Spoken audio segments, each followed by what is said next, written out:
One TV Patrol. Laing hugna sa P-outs sector sa probinsya na hitabo sa Roqueta City.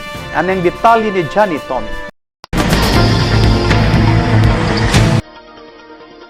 Sa kinatibukan, mokabat sa 2041 ka drivers gikan sa lain-laing lungsod sa Misamis Occidental ang target nga mapahimuslan sa maong programa.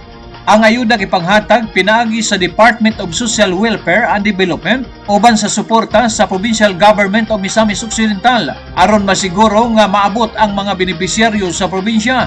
Tumong sa programa ang paghatag og pinansyal nga tabang sa mga driver nga naapektuhan sa pagsaka sa presyo sa lana o sa adlaw-adlaw nga gastuhan isip kabahin sa padayon nga paningkamot sa gobyerno sa pagtabang sa transport sector. Alang sa One TV Patrol, Johnny Tommy reporting.